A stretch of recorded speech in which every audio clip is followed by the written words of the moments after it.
Bienvenue à tous sur votre chaîne TV Actu France. Alors que le dépouillement des votes de l'élection présidentielle américaine de 2024 n'est pas encore terminé, Donald Trump se déclare déjà comme le prochain président des États-Unis. Avec 267 grands électeurs à son actif, 3 de moins que le seuil requis de 270, Trump a quitté sa résidence de Mar-a-Lago pour se rendre au Palm Beach Convention Center, où une foule de militants l'attendait. Accompagné de sa famille, dont ses enfants Tiffany, Eric, Donald Jr. Ivanka et Baron, il est monté sur scène pour célébrer une victoire qu'il estime acquise contre Kamala Harris.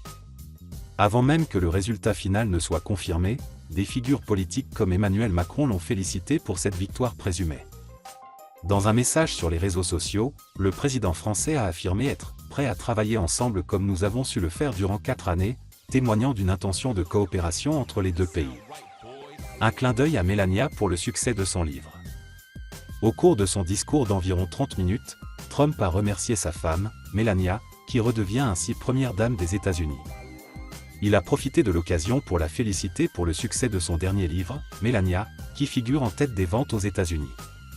Je voudrais remercier ma très belle femme Melania, la première dame, qui a le livre numéro 1 des best-sellers dans le pays, a-t-il déclaré, sous les applaudissements des militants.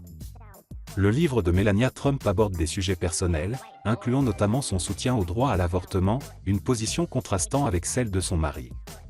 Ce soutien inattendu de la part de Melania a surpris certains observateurs, ajoutant une nouvelle dimension à l'image du couple Trump, qui semble être sur une trajectoire solide pour retourner à la Maison-Blanche.